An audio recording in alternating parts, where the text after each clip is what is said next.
All right, it's underway. The interviewing has begun. I know the big news yesterday was Sean Payton, and rightfully so, because everybody knows Sean Payton. Ben Johnson, Detroit Lions offensive coordinator, was the guy today. And this is an intriguing one in a lot of ways, but especially because Ben Johnson is the guy who took over last year when Anthony Lynn was relieved of his play calling duties with the Lions and helped Dan Campbell out in calling plays. I think they called him the passing game coordinator, but he'd never officially been an offensive coordinator before, even though he'd been with the Dolphins for 6 or 7 years. And that's the interesting part about him. If you miss Kubiak, and you miss him partly because he had the humility of a backup quarterback, know this, that Gary Kubiak was humble as an NFL backup quarterback, but he was a stud at Texas A&M. Ben Johnson was a walk-on quarterback at the University of Carolina back in 2004 to 2007, graduated with a degree in mathematics and computer science, so he's no dullard. But we also know that Matt Patricia was like a rocket scientist or something too. So it's not like that's just a prerequisite for greatness or anything to be a math major. But he's not an idiot. Math major and computer science, but he never played a snap in college as a quarterback apparently. So he's a guy, I think classic probably gym rat grinder, loves the game, was good at school. And I got to tell you, I knew very little about him personality-wise. He's starting to grow on me a little bit. I'm going to show you some videos. We'll start off with a little bit of the scheme and go on from there. But just to complete his resume, Ben Johnson was with the Dolphins for a long time. He was there with Joe Philbin. He started off, that was his first shot at the NFL. Joe Philbin got fired.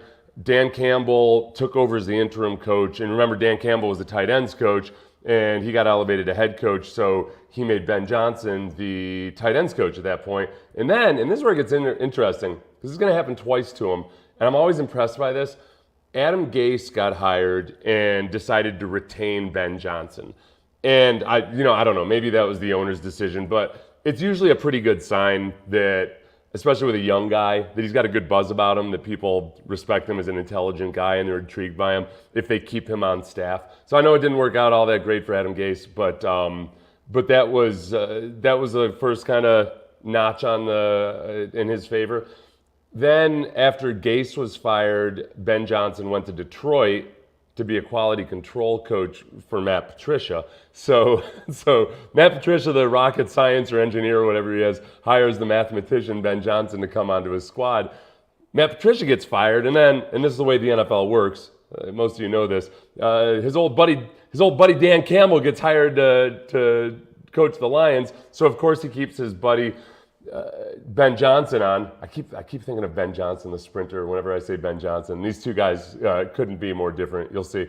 So in terms of physique. So last year, the Lions are struggling. They make some changes. Ben Johnson becomes more involved in the offense, and they improved a lot, almost immediately. This year, after not having any experience at all as an offensive coordinator in his career at any level, Ben Johnson takes over the offensive coordinator's job. In 2021, last year, the Lions finished 21st in total offense, and that's after an improvement, midway through the season. They were really, really bad when these guys switched it up. In 2021, they were 18th in passing yards. They were 24th in points per game. In 2022, with Jared Goff, a castaway quarterback that everybody assumed was just going to be a bridge quarterback at best for the rest of his life, the Lions improved to third in total offense. They were sixth in passing yards and fifth in points per game. That is a marked improvement on a really woeful and bad offense. And it was his first time calling plays in the NFL. So that part of it is encouraging. I'm growing more and more inclined that if it's not DeMeco Ryans, I'd like an offensive coach, because I don't want to have to rehire a new offensive coordinator every 2 years. So that part, just the performance itself, is impressive. Greg Cosell from NFL Films is another guy that a lot of people like myself very much respect. Greg Cosell talked about Ben Johnson on the Ross Tucker Football podcast, which I highly encourage you to subscribe to on YouTube. But let's get this started. Let's see. this is going to be Greg Cosell on the Ben Johnson Detroit Lions offense. The Lions, to me, offensively, I think they're one of the most fun offenses to watch. They are really good with their route concepts and their route design. I love the fact that they're old school play action, Goff under center, and they're really, really good at it. We may have talked about this, but there's a significant difference between under center play action and shotgun play action. Because under center play action, Ross, it takes longer for the mesh point to show because the quarterback has to take 3 or 4 steps to get to the back. So second level defenders have to wait to see what the play is. So they get a little stuck. Shotgun play action tends to be more flash fake. So I love the fact that they're under center play, 3 or 4 steps to get. Okay, so that part is a great point. That under center play action, the old school way of doing play action, compared to what a lot of teams are doing now more and more, which is running out of the gun. It's just a lot tougher on the defense. And I think Ben Johnson, he checks off a lot of boxes in terms of, I think that Adam Gase, despite his idiosyncrasies, is a really bright offensive mind, and I think he picked up a lot from Adam Gase. But Dan Campbell, in a lot of ways, has just got an old school bash him in the mouth, bite him in the kneecaps mentality. So I like guys who can blend that. And you're going to see in a little bit that he's got a little bit of Mike McDaniel to him, but not so much that you should be worried about it. And just because he came out of Miami, don't think that this is some Miami thing where they just take nerdy, quirky guys and turn them into head coaches. But first, this is some of the fun stuff, and a lot of you guys might have seen this year. This was when, after a season of watching the Texans try to do exotic things and occasionally make it, but I'd say 2/3 to 3/4 of the time it blows up in their face. It's fun to see things like Penei Sewell not just being used as a receiver, so but second level defenders have to also going into motion. Apologize to everybody for I tried to make this nice and streamlined. There we go. There's Penei Sewell in motion. Wide open. Throws. Wow. Penei Sewell, the right tackle, makes the catch and picks up a Lions first down. Are you kidding me?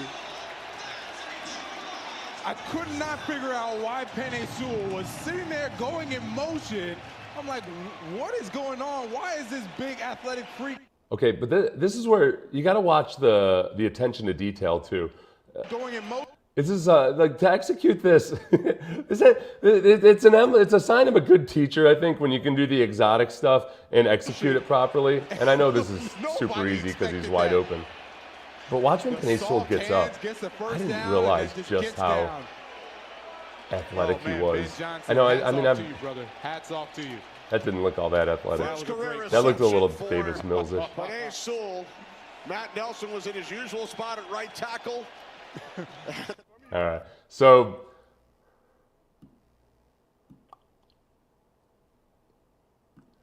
I think that he can run a diverse offense. One of our people here, James, says that even with an offensive coach, I'd still prefer to have an OC. Let the head coach be a head coach and lead this extremely young team. That's a good point, James, about it being a young team. And I'm with you.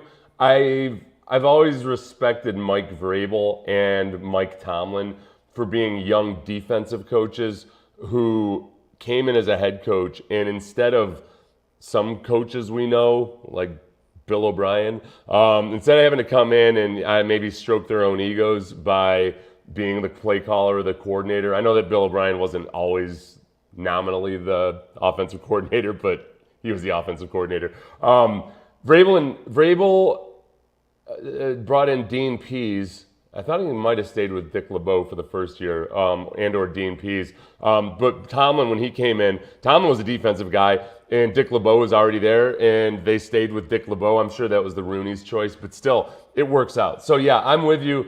I think that hopefully, and that's one of the questions that you got to ask these guys, and that's one of the things that comes along in the interviews is just, how good are they? How adept are they at delegating? And that's what I do wonder about with somebody who's only been a coordinator once in his career. What is his plan for being able to relinquish some control to somebody else? And obviously, who does he have in mind to take over or to give a little bit of that control, to cede a little bit of that control to? This part, because somebody brought this up, Sean and I were actually talking about it. With a lot of you guys, you read and you start to get a feel for what their offense is like, what they're like schematically, what their resume is, but you don't get a feel for their personality. And then it turns out that the guy's a dud. I've learned that through hard lessons in choosing political candidates sometimes. So let's take a look at, this is mic'd up when the Lions staff last year was coaching the Senior Bowl.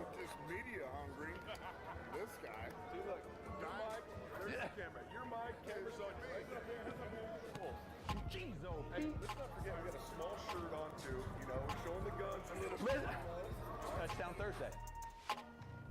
That was Mark Brunell, who's the quarterback's coach for the Lions, old teammate of mine. Red zone work. I'm hearing the offense kicking the defensive butt today.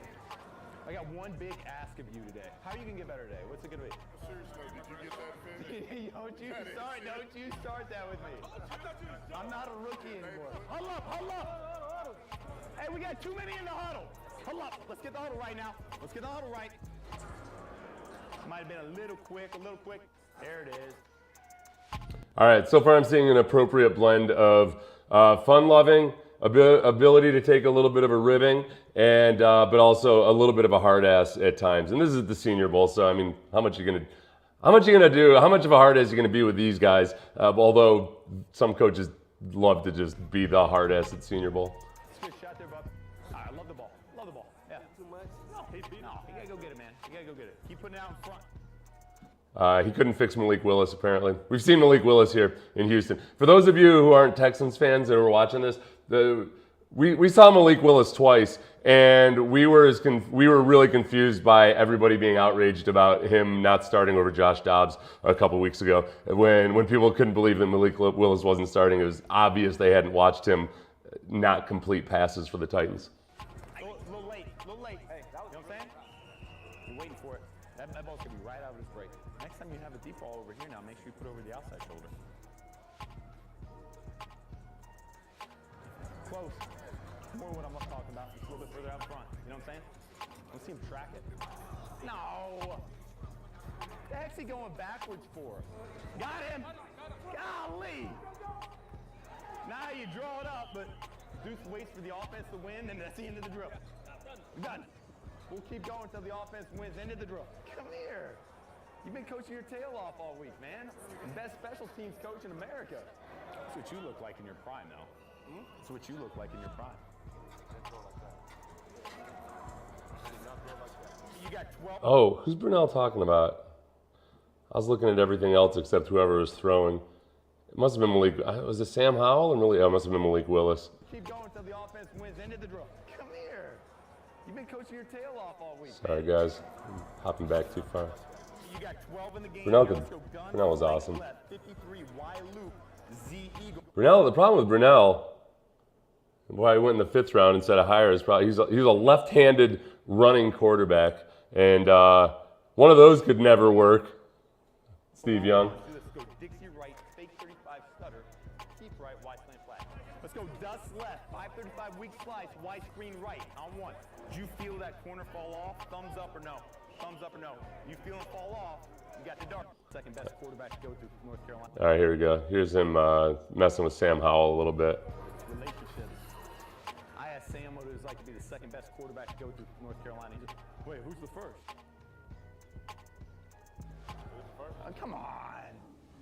So if you just jumped on, he was a backup quarterback at NC State and never actually took a snap. According to the write-up I read, who knows? I'm sure he took some snap of some sort, but he wasn't. He never elevated himself to starter. So look, we've got experience with pro backup quarterbacks and Gary Kubiak, and I like guys who are backup quarterbacks because they tend to be smarter than the starting quarterbacks. There are a lot of starting quarterbacks in the NFL, especially back in the day, that were a lot more physical talent than the backup quarterbacks are the guys that really have to study their butts off and get every question right to stick around.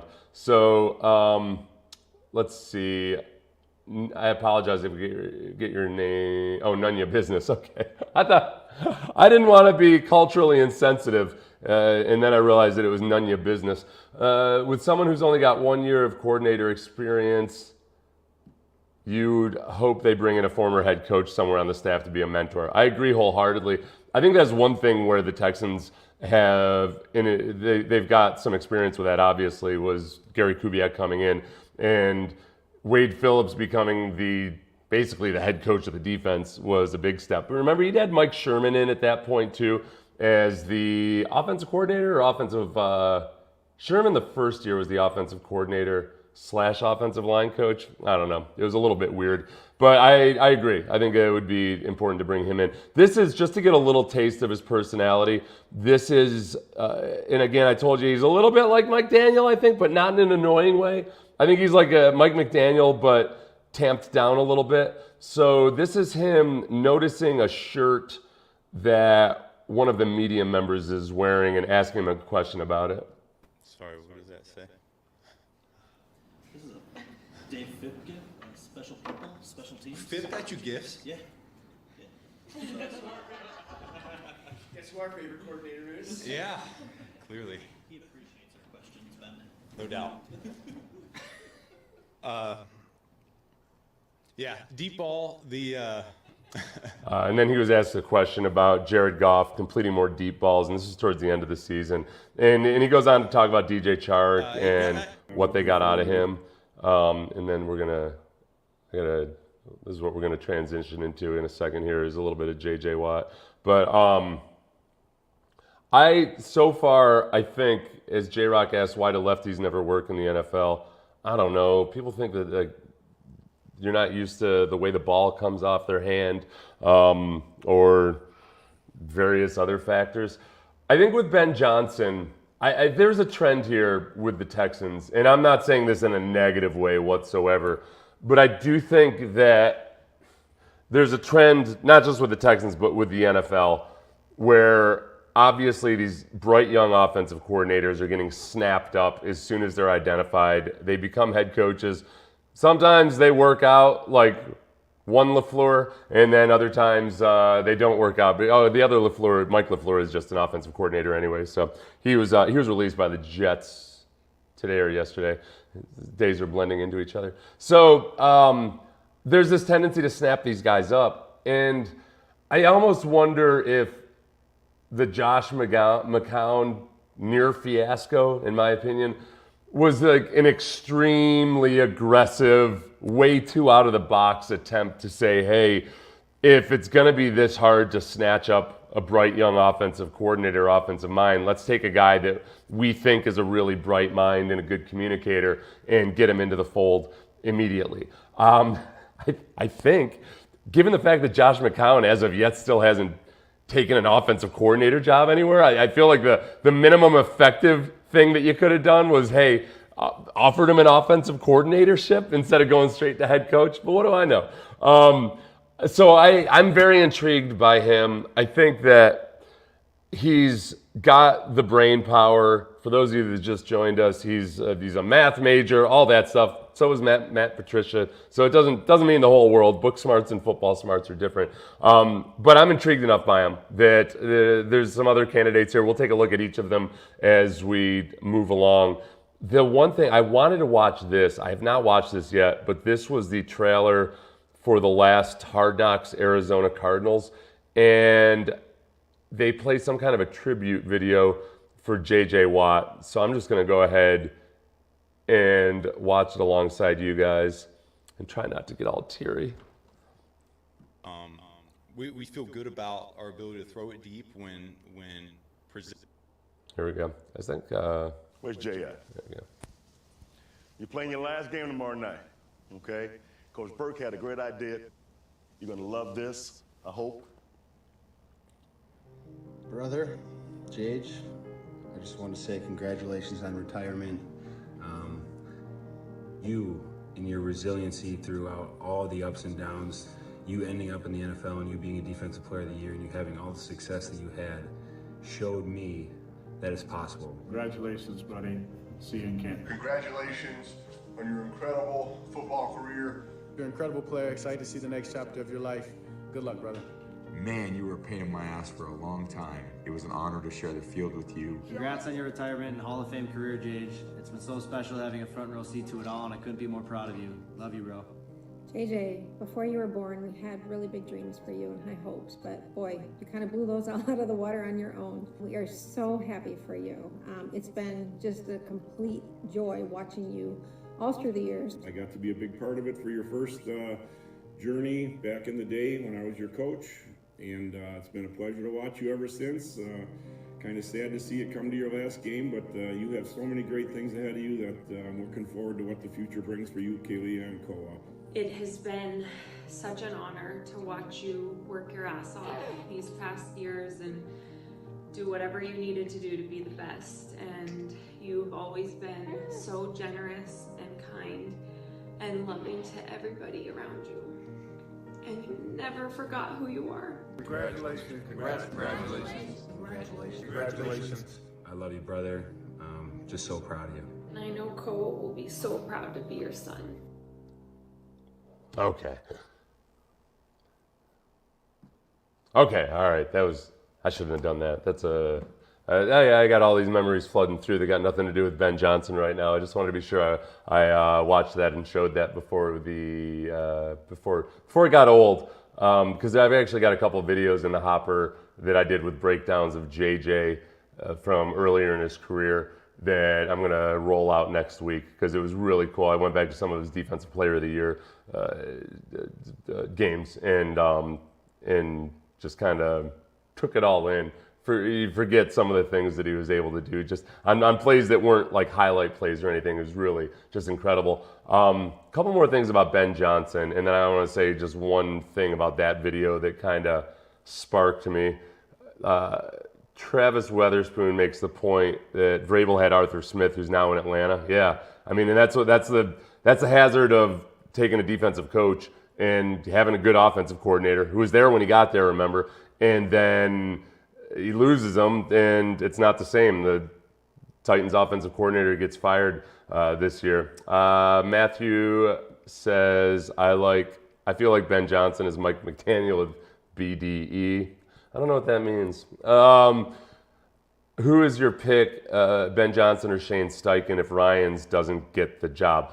I'm going to do Steichen tomorrow, and I'll let you know. I need to do a power ranking, so I'll probably do the video in the morning and put it out later today. So listen to the show in the morning, and I'm going to have my coach power ranking as of the moment. I'm kind of a sucker for personality, though. I don't like guys that are sticks in the mud because life's too short and a football season is too long to deal with guys that can't make it a little bit fun. I feel like Mike McDaniel takes it over to an extreme degree, but still. So one last JJ question, Jordan, or one JJ question. Will JJ sign a one-day deal and retire at Texan? I'm guessing he will, and I would be really surprised if he's not inducted into the Ring of Honor next year. I think Andre was the first person in, right? So it wasn't. Andre waited a little while, or they might have done him the year after he was done playing because he was gone for a couple of years. But yeah, I would imagine that might happen next year. I don't know.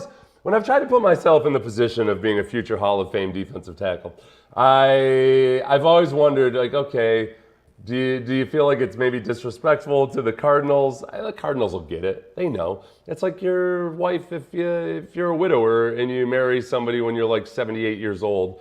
She knows the deal, right? Like the love of your life is the one you're going to be buried next to, and you two are just having a good time at the old folks' home. That's what JJ was doing with the Cardinals, just having a good time at Shady Acres, not worried about whatever might come. Nobody's getting pregnant. Nobody's knocking up the Cardinals, except for that offensive line coach. So as far as JJ and him like breaking down in tears there, man. I wish I hadn't done it because that kind of brought back some memories of when I decided that I was going to retire because I'd been out of the league for a while, or not out of the league. I'd been out since training camp. It had been a few weeks into the season. I was kind of waiting around and see if somebody was going to call, but I knew my body was shot. I had my third ACL surgery the previous offseason. And I didn't expect it. I was kind of pretty methodical about making the decision. I had a spreadsheet with pluses and minuses and everything. But when it came to actually calling up my mom and telling her, and I left her a message, and I just, man, it was like a kick in the gut out of nowhere. I just got completely overcome with emotion and looked a lot like JJ there. It's something you don't anticipate. It's my lights telling me something. That just how much a part of your life it's been, especially because you always convince yourself that you're more than just a football player. Then you realize you're like, I'm just kind of just a football player. And now I got to figure out what the hell else I'm going to do. So I'll do Shane Steichen tomorrow and try to answer a few of these other questions. Somebody had asked me a question about another question about the books behind me on the shelf. So I don't know, we're gonna have to do like a Friday book club or something on this. Now, once the playoffs are over, I'll get super bored and do a bunch of boring stuff with you. But so far, this is my assessment on Ben Johnson. He's got bona fides as an offensive coordinator. He seems to have enough personality. I think maybe we'll try to get Mark Brunell on the morning show to chat about him a little bit, because I haven't talked to Mark in a while, and he's a good energy, and obviously he knows Ben Johnson a little bit. And Jordan says, I look forward to the Penei. Hey! JJ's not going to slum it with morning radio. JJ doesn't need to do that. JJ's got his little boy and his wife and those dogs of theirs. He doesn't need to come. He doesn't have to come after me. I will pull a Tanya Harding on his ass so fast if he tries to take my job, and JJ knows it. Okay, so the last thing he needs is to have his shins caved in by a crowbar on his way into 24 Greenway Plaza. Thanks for joining me, everybody, and I really appreciate it. Give me a thumbs up whenever you can. Apparently that's a big deal. And subscribe. It's really cool to see my subscriber count growing. And I feel all the love that I never got as a child. That's not true at all. My parents were awesome. So take it easy, guys. Tomorrow, Shane Steichen and maybe another couple guys.